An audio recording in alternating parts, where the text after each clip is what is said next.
Hello students, स्वागत है हमारे यूट्यूब चैनल मैथ्स स्टडी हिमलासा में। और मैं हूं सौरभ दीक्षित सर। हम लेकर आए हैं आज प्रश्नावली 1.3 कक्षा 9वीं गणित की।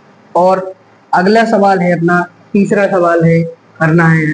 पिछली वीडियो में हमने 2 सवाल हल कर लिए थे, तो आप लोगों को आशा करते हैं वो समझ में आए होंगे। दशमलव प्रसार याद करना था उसमें कि शांत दशमलव प्रसार है या अशांत दशमलव प्रसार है।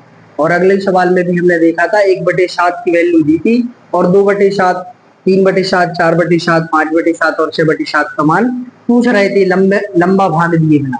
तो हमने हल करके बताया था आप लोगों के लिए। आशा करते हैं कि वो भी समझ में आया होगा।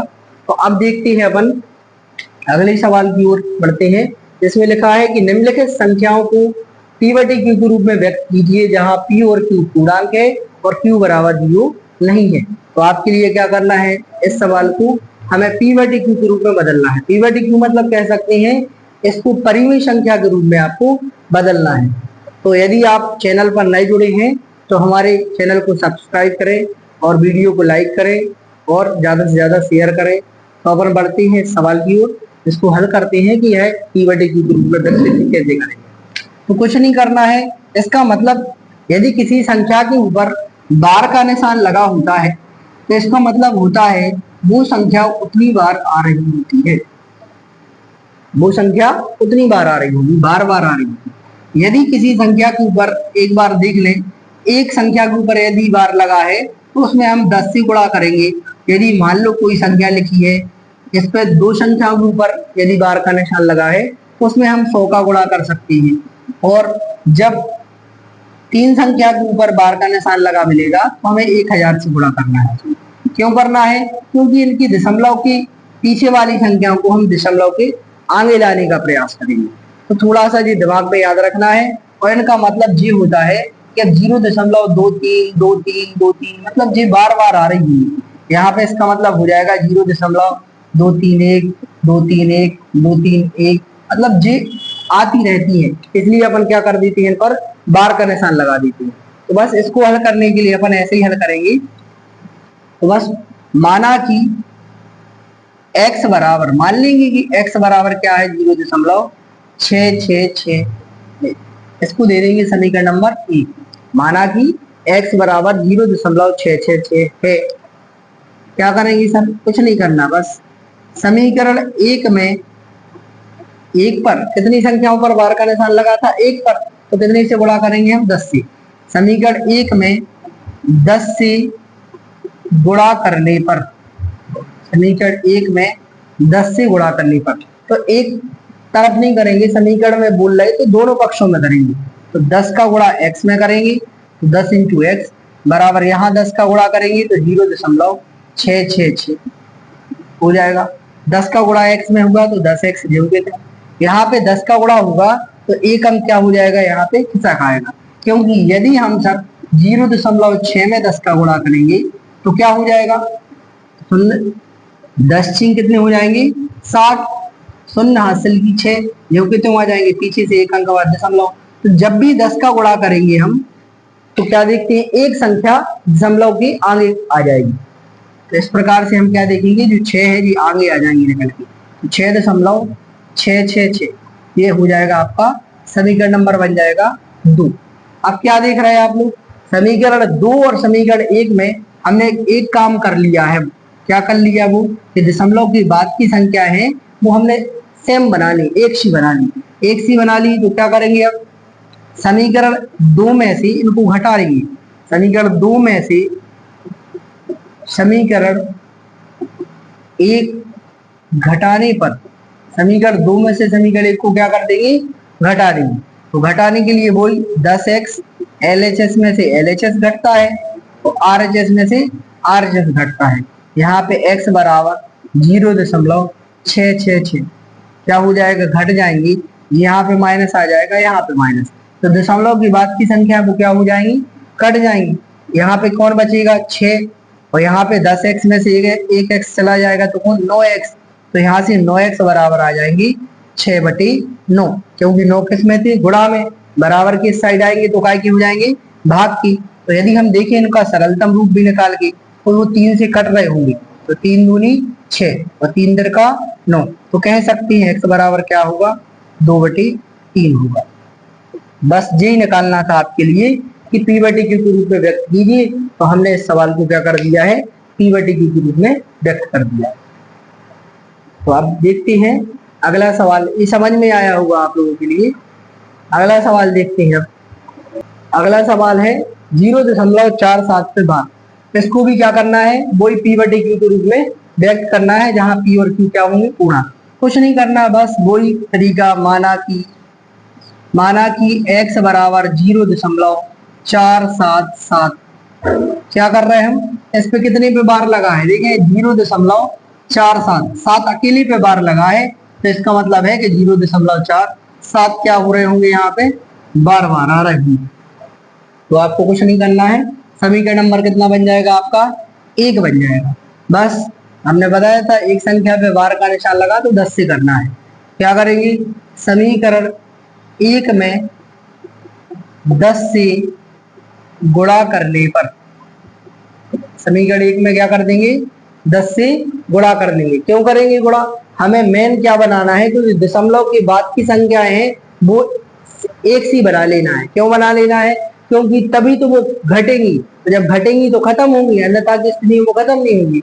तो समीकरण 1 में 10 से गुणा करने पर, तो जैसे ही गुणा किया हमने तो 10 गुणित x बराबर 10 गुणित 0.4777, ऐसे ही गुणा किया 10 x आ जाएंगी।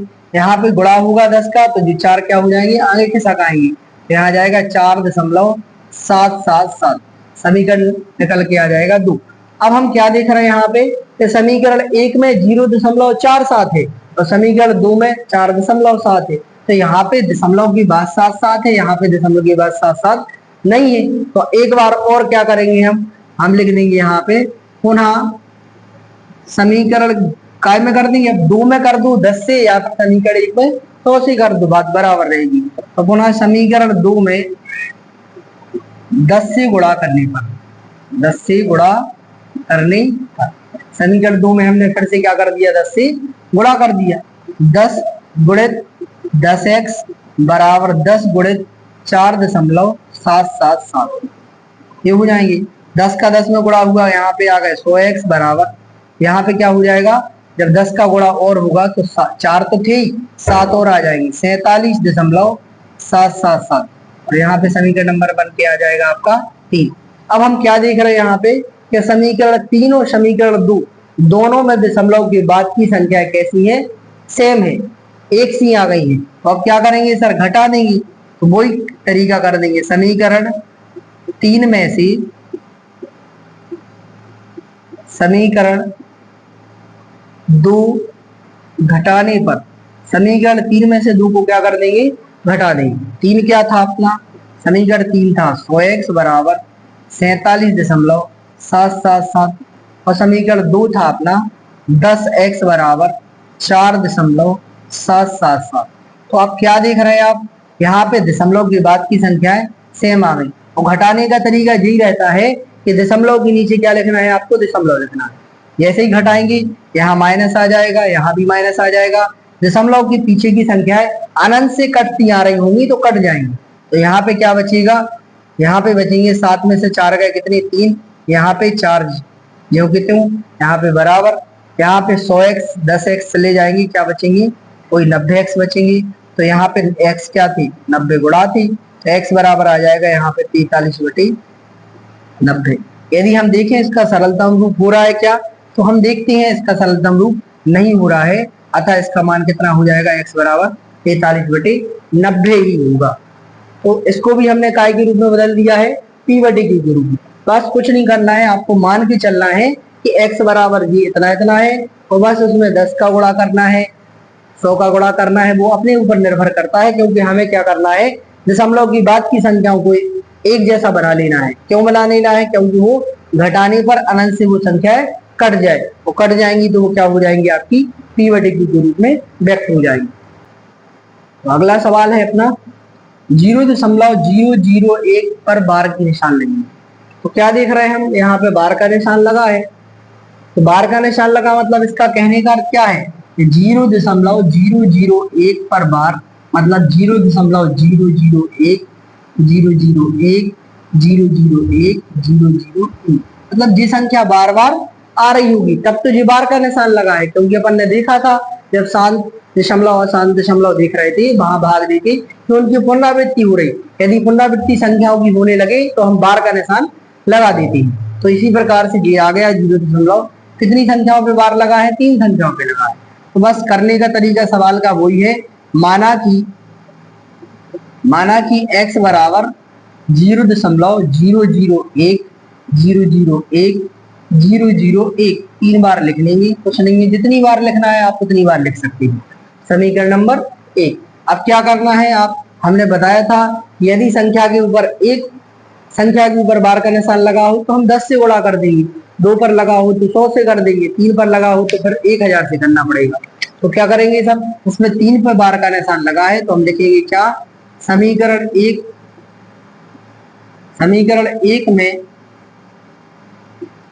1000 से गुणा करने पर, समीकरण 1 में 1000 से गुणा करने पर, तो 1000 से गुणा करेंगे तो दोनों पक्षों में होगा, ऐसा तो नहीं एक पक्ष में। तो 1000 गुणित x बराबर 1000 गुणित 0.001 001 001 इन्फिनिटी तक।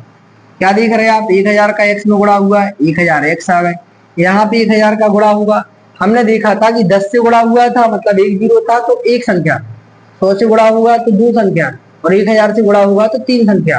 तो यहाँ पे यदि हम देखेंगे कि इसमें यदि हम क्या कर दें, 1000 का गुणा कर देंगे, तो 1000 का यदि गुणा करेंगे, सोच लो कि जिस सब ना लिख के सिर्फ इतना लिखा है 0.001 लिखा है, और यदि हम इसमें 1000 का गुणा कर देंगे तो क्या देखते हैं अपन, वही सर, 1 का 1000 में गुणा होगा कितना आएगा, 1000 आएगा, और पीछे से कितने अंक बाद दशमलव लगे, यहाँ पे 1 2 3 अंक बाद, तो यहाँ से 1 2 और 3 अंक बाद दशमलव लगा देंगे, जो एक पीछे था वो कहाँ आ जाएगा, 1 दशमलव के आगे आ जाएगा, तो एक संख्या फिर आगे खिसक आएगी। तो आपको देखना है यहाँ पे 1 2 3 अंक खिसक आएंगे तो एक कहाँ आ जाएगा, आगे, या कह सकते हैं 001 आ जाएंगी यहाँ पे खिसक के, और यहाँ पे क्या बचेंगे 001 001 001। तो हम क्या देखते हैं यहाँ पे कि ये 2 0 आगे लगे हैं, ये इनकी कोई वैल्यू नहीं है इसलिए इनको हटा भी सकते हैं, तो क्या आ जाएगा, एक यहाँ पे आ जाएगा और 001 जो कि आ जाएगा। तो समीकरण नंबर कितना बन के आ जाएगा यहाँ पे 2, क्या बन जाएगा समीकरण 2। अब वही कंडीशन बन गई, दशमलव के बाद 001 001 001 दोनों कंडीशनों में बराबर है, तो क्या कर देंगे, बस समीकरण 2 में से एक को क्या कर देंगे, समीकरण 2 में से समीकरण 1 घटाने, समीकरण 2 में से एक को क्या कर देंगे, घटा देंगे। समीकरण 2 क्या कहता है, 1000x बराबर 1.001 001 001 ये चले जाएगी, और यहाँ पे समीकरण 1 क्या कहता है, x बराबर 0.001 001 001 कहाँ तक चले जाएंगे, अनंत तक चले जाएंगे, और क्या कर देंगे, इनको माइनस कर देंगे।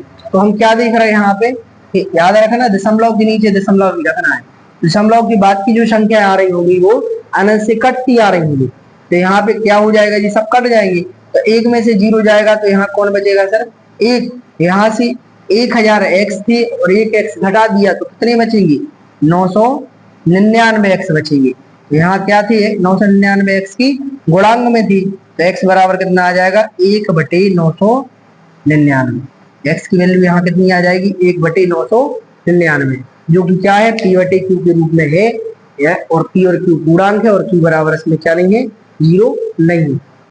तो चौथा प्रश्न है अपना, अगला प्रश्न है 0.99999, मतलब बार बार ये यहाँ पे क्या हो रहे हैं, इन्फिनिटी तक गए हैं, को p/q के रूप में व्यक्त कीजिए। मतलब वही सवाल फिर से आ गया, जैसे ही अपन ने 0.666 बार किया था उसी प्रकार से दिए। इनका मतलब वही है कि बार का निशान नहीं लगा है, अपन उस सवाल में बार का निशान लगा था। तो क्या करेंगे आप, माना कि x बराबर 0.9999, मतलब जितनी बार चाहे आप उतनी बार लिख सकते हैं। समीकरण नंबर कितना बन जाएगा, 1 बन जाएगा। तो हम देख रहे हैं इसमें किस संख्या की पुनरावृत्ति हो रही है, एक अंक की पुनरावृत्ति हो रही है, इसलिए क्या करेंगे हम इसमें 10 से गुणा कर देंगे। तो हम लिखेंगे क्या, समीकरण 1 में 10 से गुणा करने पर, समीकरण 1 में 10 से गुणा करने पर, समीकरण 1 में 10 से गुणा करेंगे तो क्या हो जाएगा, यहाँ पे 10 गुणित x बराबर 10 गुणित 0.9992, तो क्या हो जाएगा यहाँ पे 10x बराबर 10 का जैसे ही गुणा होगा तो वही एक अंक यहाँ आगे खिसक आएगा, तो 9.9992 4 बार आ जाएंगे, समीकरण नंबर बन जाएगा आपका 2। क्या करेंगे अब, वही दशमलव के बाद की संख्या सेम हो गई, एक सी हो गई, तो क्या करेंगे अब समीकरण 2 में से एक को हटा देंगे, समीकरण 2 में से समीकरण 1 क्या करने पर, घटाने पर, समीकरण 2 में से एक को क्या कर देंगे, घटा देंगे, समीकरण 2 है 10x बराबर 9.999 और समीकरण 1 क्या है आपका, x बराबर 0.999। तो हम क्या देखते हैं, यहाँ पे माइनस कर देंगे, दशमलव की बाद की संख्या है सेम है, क्या हो जाएंगी, घट जाएंगी, तो यहाँ क्या बचेगा, 9 में से 0 जाएंगे 9 बचेंगे, 10x में से एक x चला जाएगा तो कितने x बचेंगे, 9x, तो यहाँ 9 और x किस में है, गुणा में है, इसलिए x बराबर हो जाएंगे 9, गुणा में थे तो काय में आ गए, भाग में आ जाएंगे, 9 से 9 कट जाएंगे, 9 1 हम 9, कितनी आ जाएंगे 1, हम कह सकते हैं 1 बटे कुछ नहीं मतलब 1, ये क्या हो जाएगा इसका p बटे q के रूप में हम व्यक्त कर सकते हैं, 1 बटे 1 लिख सकते हैं।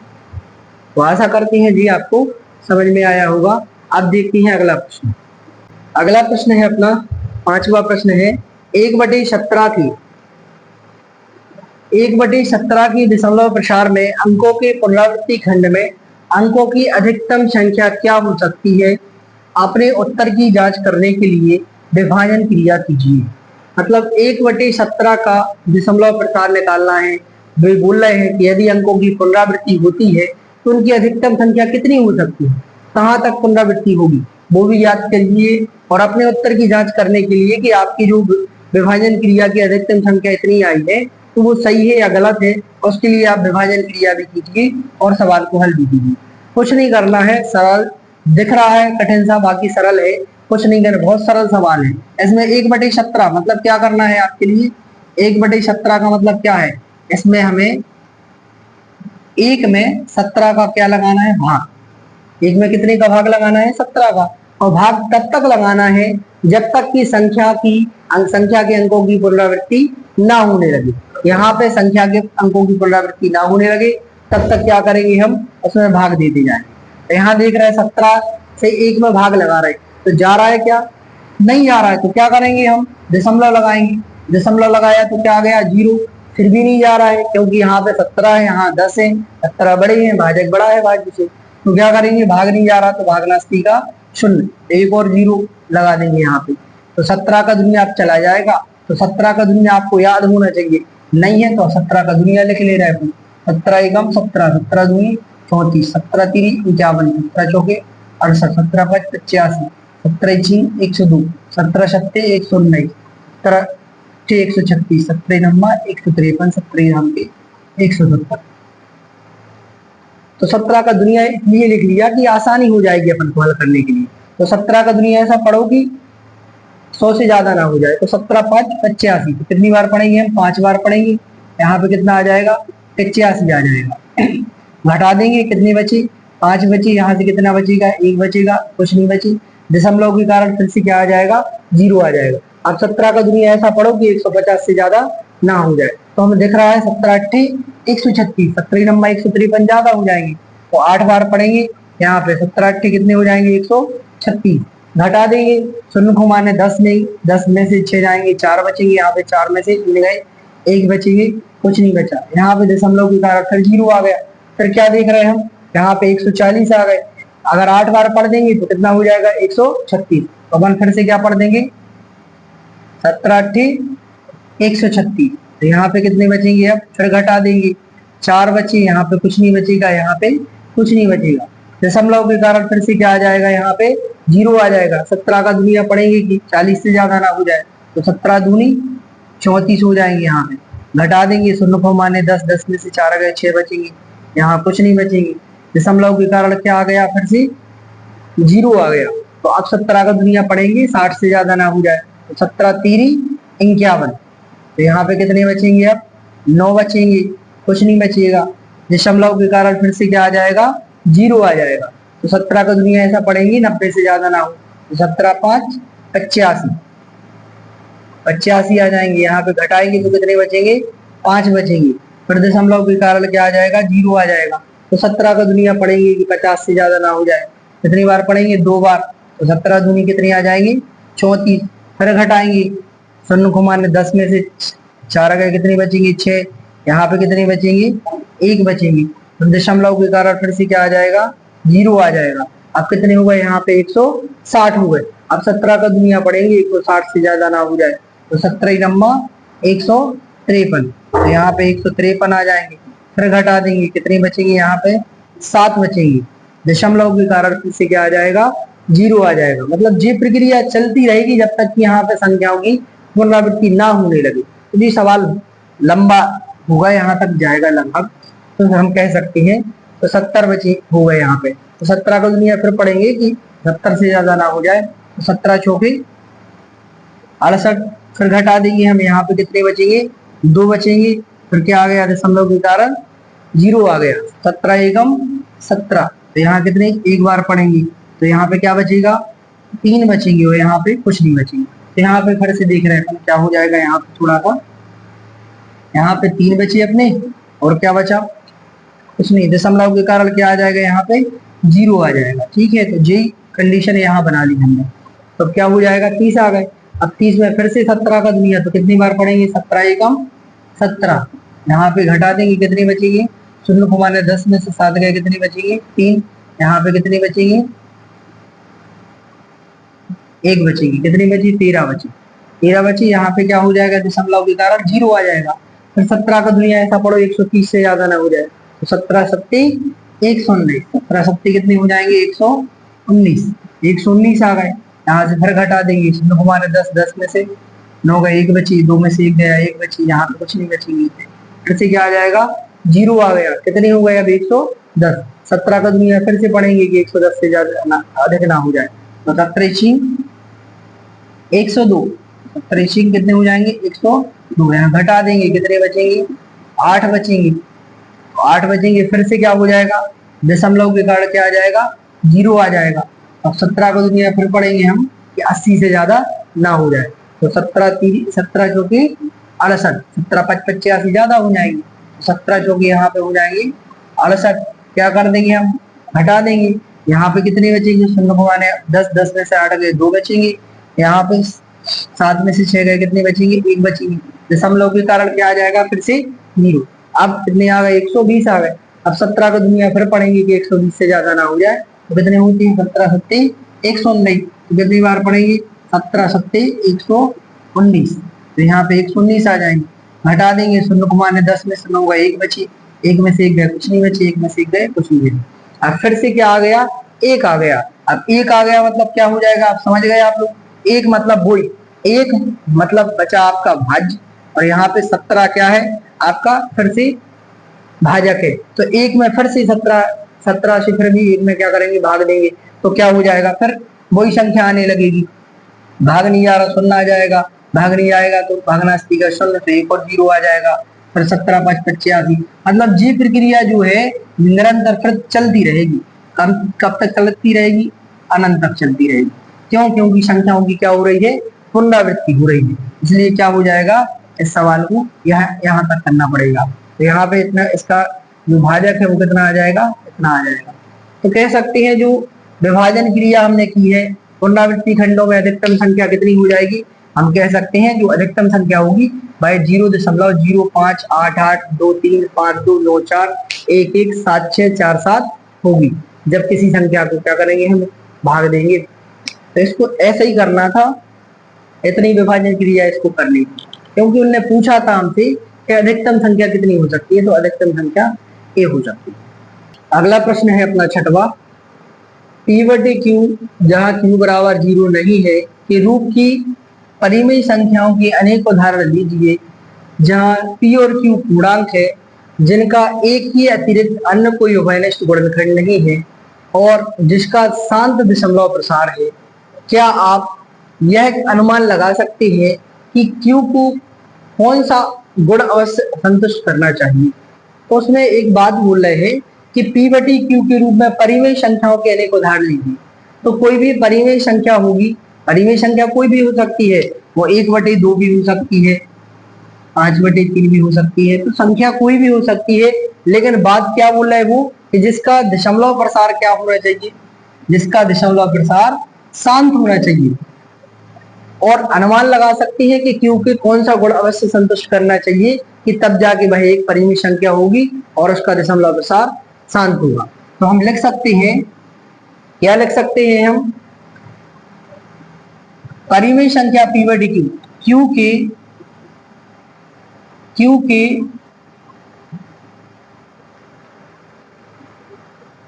Q के अभाज्य गुणनखंड, Q के अभाज्य गुणनखंड 2 की घात या 5 की घात या दोनों के रूप के होते हैं। वे क्या कह रहे हैं, हमसे पूछ रहे थे क्या कोई परिमेय संख्या है जिसका दशमलव प्रसार शांत होगा, तो वह हो सकता है, तो जी हो सकता है, लेकिन उसकी एक शर्त रहेगी कि जो Q के अभाज्य गुणनखंड होंगे वो क्या होना चाहिए, या तो 2 की घात के रूप के होंगे या 5 की घात के रूप के होंगे या 2 और 5 दोनों की घात के रूप के होंगे, तभी वह परिमेय संख्या क्या होगी, शांत दशमलव प्रसार के रूप की होगी। तो आपके लिए कुछ नहीं, इतना ही लिखना था इस सवाल में। तो आपको समझ में आया होगा कि क्या करना है। अगला प्रश्न है, ऐसी 3 संख्याएं लिखिए जिनके दशमलव प्रसार अनवसानी अनावर्ती हो। तो कोई भी 3 संख्याएं लिखना है जिनके दशमलव प्रसार क्या हो, अनवसानी अनावर्ती हो।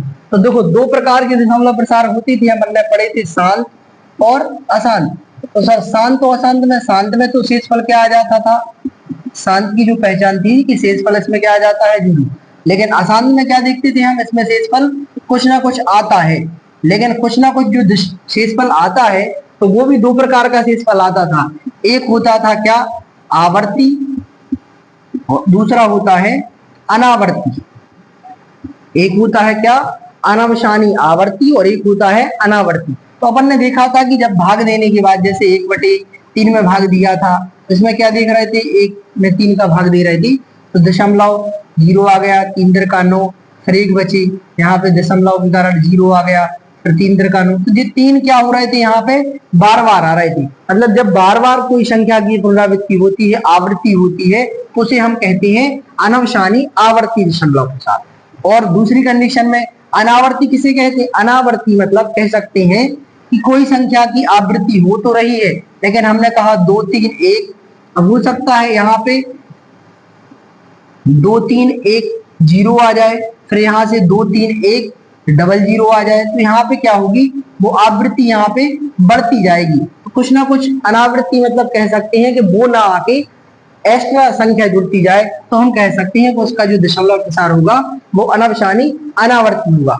यदि हमने कहा जैसे 4 7 4 7 4 7 आ रहे, तो इनका दशमलव प्रसार तो क्या होगा, आवृत्ति होगा, आवर्ती होगा। क्यों होगा आवर्ती, क्योंकि इन संख्याओं की वही संख्या रिपीट हो रही है, तो आवृत्ति मतलब बार बार आ रही है। लेकिन वही हमने कहा कि यहाँ पे 4 7 1 4.0 4 7 1 4 7 2 4 7 4 7 3, मतलब इस टाइप से आने लगे। या हमने कहा कोई भी संख्या बढ़ती जाए तो हम कह सकते हैं उसका दशमलव प्रसार अनावर्ती होता है। इसमें कोई भी 3 संख्या लिखना है जिनकी दशमलव प्रसार कैसे हो, अनवसानी अनावर्ती हो, तो अपने मन से लिख सकती हो।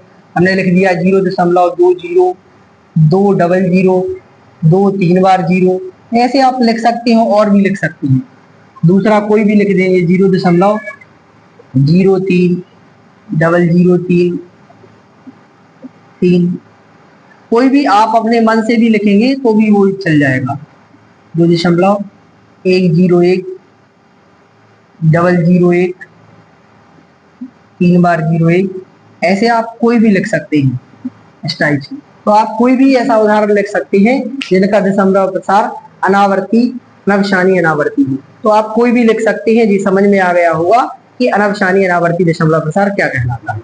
अगला है प्रश्न अपना, परिमेय संख्याओं 5/7 और 9/11 के बीच तीन अलग अलग अपरिमेय संख्या ज्ञात कीजिए।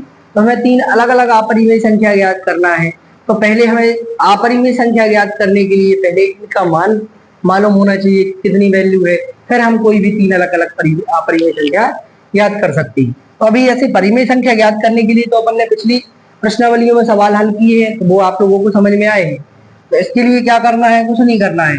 पहले 5/7 की वैल्यू निकालेंगे अपन कितनी होगी, और 9/11 की वैल्यू निकालेंगे। तो 5/7 की वैल्यू निकालने के लिए क्या करेंगे, इसमें क्या करेंगे, 5 में क्या करेंगे, 7 से भाग लगा देंगे। 5 में 7 से भाग लगा देंगे। तो यहाँ 5 में 7 से भाग लगा रहे हैं, भाग नहीं जा रहा, तो क्या लगा देंगे, दशमलव। क्या आ जाएगा, 0 आ जाएगा। 7 का दुनिया 7 सदैया 49, क्या हो जाएंगे, यहाँ पे माइनस कर देंगे, कितने बचेंगे, 1 दशमलव के कारण 0 आ गया। 7 एकम 7, यहाँ पे कितने बचेंगे, 3, फिर दशमलव के कारण क्या आ गया, 0 आ गया। 7 चौके 28, क्या करेंगे, यहाँ पे 2 दशमलव के कारण क्या आ गया, 0। 7 दूनी 14, कितने बचेंगे, 6 बचेंगे यहाँ पे, फिर क्या आ गया, 0। 7 8 56, कितने बचेंगे, यहाँ पे 4 बचेंगे, फिर दशमलव के कारण क्या आ गया, 0। यहाँ पे आ जाएगा 7 पन्ना 35। तो यहाँ पे क्या देख रहा है, 35 मतलब क्या हो जाएगा, 5। तो क्या देख रहे हैं आप, 5 बचे शेषफल, मतलब वही फिर से 5 भाज जा गया और 7 क्या आ गया आपका भाजक, मतलब वही 5/7 फिर से आ जाएगा, मतलब वही संख्याओं की पुनरावृत्ति होने लगी। तो यहाँ से इनकी वैल्यू कितनी निकल के आ गई, 0.71428 तथा और क्या देख रहे हैं आप, क्या निकालना था, 9/11। 9/11 की वैल्यू निकाल लेंगे। तो इसकी वैल्यू निकालने के लिए वही क्या करना है, इसमें 9 में 11 का क्या लगाना, भाग। भाग नहीं जा रहा है, नहीं जा रहा तो क्या करेंगे अपन, दशमलव लगाया, क्या आ गया, 0। तो 11 का दुनिया ऐसा पड़ेगी 90 से ज्यादा ना हो जाए। तो 11 8 88, हटा देंगे, कितने बची, 2 दशमलव के कारण 0। 11 एकम 11, कितने बचेंगे, 9 बचेंगे, फिर 0 आ जाएगा। कितने बचेंगे, 9 बचेंगे, फिर क्या आ जाएगा, 0 आ जाएगा। तो 11 8 88, फिर क्या आ जाएंगे, यहाँ पे 2 बचेंगे, फिर वही कंडीशन बन जाएगी हर बार। यहाँ पे 11 एकम 11, क्या बचेंगे, यहाँ पे 9 बचेंगे। तो क्या देख रहा है, फिर से वही 9/11 बन जाएगी, मतलब कह सकते हैं 8 1 8 1 ये निरंतर आती रहेंगी। तो हम क्या कह सकते हैं कि जो आपका 5/7 है, 5/7 बराबर कितना निकला, 0.714285 पे बार, तथा क्या निकला आपका 9/11। 9/11 की वैल्यू निकली 0.81 पे बार। तो क्या कह रहे हैं, इन दोनों के बीच में हमें तब क्या करना है, तब ये दोनों परिमेय संख्या थी तो इनकी वैल्यू इतनी आ गई और इनकी वैल्यू इतनी आ गई, तो इनके बीच में क्या निकालना है, तीन अलग अलग अपरिमेय संख्या। तब कह सकते हैं क्या, इनके बीच में अलग 5/7 या तब इनके बीच में अलग अपरिमेय संख्या है। तब 0.714285 बार और 0.818181 के बीच तीन अपरिमेय संख्याएं, तीन अपरिमेय संख्याएं कोई भी लिख सकते हैं आप अपने मन से, लेकिन इससे बड़ी होना चाहिए 0.714285 से, और इससे क्या होना चाहिए, छोटी।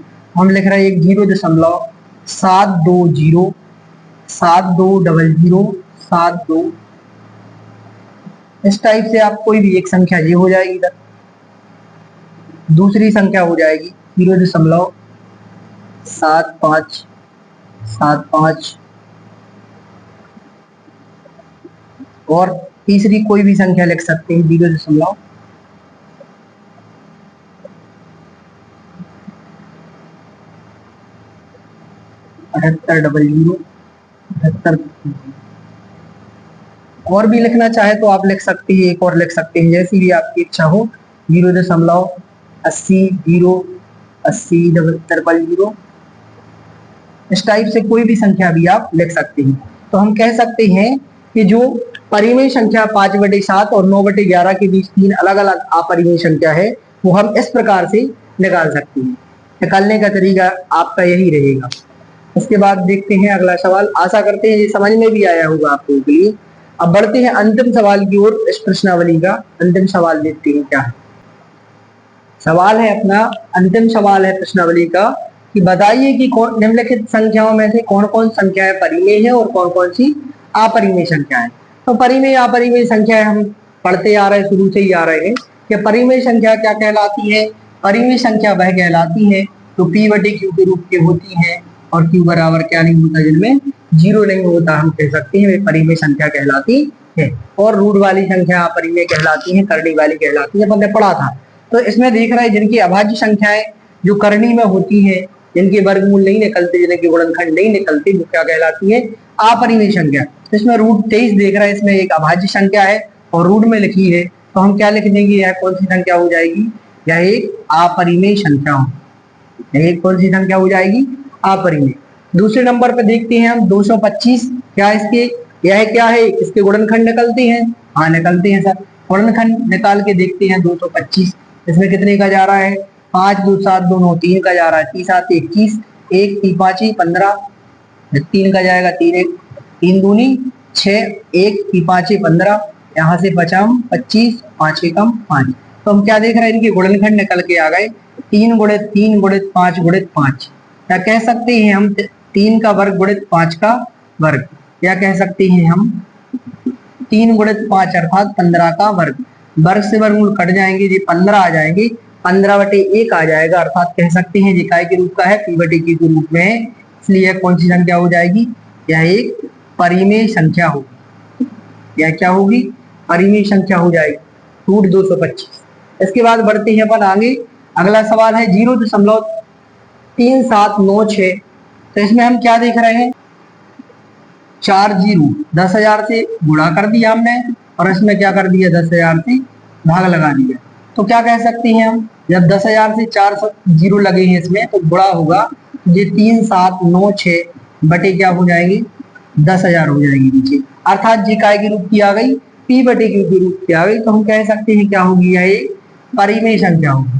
तो यह भी क्या हो जाएगी, एक परिमेय संख्या होगी। यह क्या होगी, एक परिमेय संख्या होगी। ए अपरिमेय होगी, ए परिमेय होगी, ए परिमेय संख्या होगी। इसके बाद हम इसको देखते हैं, इनका दशमलव प्रसार कैसा दिख रहा है। जिनका दशमलव प्रसार आवर्ती होगा वो तो हो जाएंगे, फिर भी अपरिमेय संख्या होगी। इसके बाद इनका देख रहे हैं दशमलव प्रसार अनावसानी अनावर्ती है, तो हम कह सकते हैं ये क्या होगी, ये अपरिमेय संख्या होगी, अपरिमेय संख्याएं होंगी। और ये भी कौन हो जाएगी इसी प्रकार से, ये भी अपरिमेय संख्याएं होंगी। ये भी कौन सी संख्या हो जाएगी, अपरिमेय। तो कह सकते हैं इस प्रकार हम कि पहली संख्या क्या है, रूट 23 एक अपरिमेय संख्या है, रूट 225 क्या होगी, एक परिमेय संख्या होगी, और 0.3796 क्या होगी, एक परिमेय संख्या होगी, और 7.478 बार कौन सी संख्या होगी, एक अपरिमेय संख्या होगी, और 1.10 100 100 यह एक अपरिमेय संख्या होगी। तो सवाल में पूछ रहे थे कि बताइए कि कौन कौन सी संख्या परिमेय है, कौन कौन सी अपरिमेय है। तो इस प्रकार से ये हो जाएगी। तो आशा करते हैं जी आप लोगों के लिए सब कुछ समझ में आया है। समझ में आए हैं अगर तो वीडियो को ज्यादा से ज्यादा लाइक करें और शेयर करें वीडियो को। हमारे चैनल मैथ्स स्टडी हिमलासा को आप सब्सक्राइब करें, और जितना हो सके जो भी दिक्कत है आप लोगों के लिए कमेंट बॉक्स में जरूर बताएं कि ये प्रॉब्लम्स आ रही है, तो हम सुधार करने का प्रयास करेंगे, उसमें जितना भी होगा तो आपको बताने का भी प्रयास करेंगे कि आपकी समस्याएं जो भी होंगी। तो हमारे चैनल मैथ्स स्टडी हिमलासा को आप सब्सक्राइब करें और वीडियो को लाइक करें और हमारे वीडियो को ज्यादा से ज्यादा शेयर करें। मिलते हैं अपन अगली वीडियो के साथ। अगली वीडियो में हम प्रश्नावली 1.4 देखेंगे और अगली वीडियो में मिलते हैं। तब तक के लिए नमस्ते, जय श्री राम।